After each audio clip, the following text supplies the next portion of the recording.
হায় রে ফুলতলি সাপ এখনো ফাউলি ছবি দেখলে জানে কয় বিতরে দি হামাই আজ্ঞা করি আনিলে এটা মলা নাই আল্লাহর বুজুর্গ খোলা আসলা তার মাঝে কুচ্ছু আসিল না বা ইয়ংপুরি হুজুর কত বুজুর্গ খোলা করে অত মজা আছিল একলগে উল্টা বোয়া খাওয়া আপনার খিতা কইন কোন সাংগঠনিক কামগুলা কিছু বৌডর হিসাবে কোনোখানো ছোট খাইতা কোনোখানো বড় খাইতাও তো ওটাও আছিল আর কি নদোয়া জমিয়ত অত মহব্বত আছিল আমরা বুঝাবুঝির গন্ডলের কারণে না এই নবা যাইছিলাম মুই আর ইবা চাইতামও নাই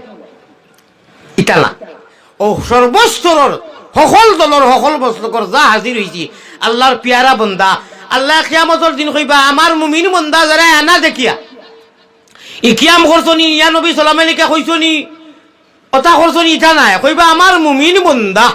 যারা এক কলিমা যাইন যেসা যাও করি পৃথিবীর এমন কোনো জায়গা নাই যে অনুগেলে শুনবায় যে আহলে সুন্নতল জামাত বা কওমি বা দেওবন্দি বা ফুলতলি মসলকর ইনু গেলে কলিমা তৈবা ইগু হবাই থাকে উল্টা উল্টানি কলিমা শাহাদাত উল্টানি এক কুরআন এক আল্লাহর দুআই লক্ষ লক্ষ সাহাবায়ে কেরামকে রিওয়ায়াত করছই বর্ণনা করছন বয়ান করছন কোন সাহাবীরে তো আমরা ইগান কইছি না কইতাম না যে অমুক সাহাবী ঠিক নাই কইমুনি সারা রাদিয়াল্লাহু আনহুম ও রাজু আনহু এটাও থোড়া বুঝার গন্ডগোল যাই হোক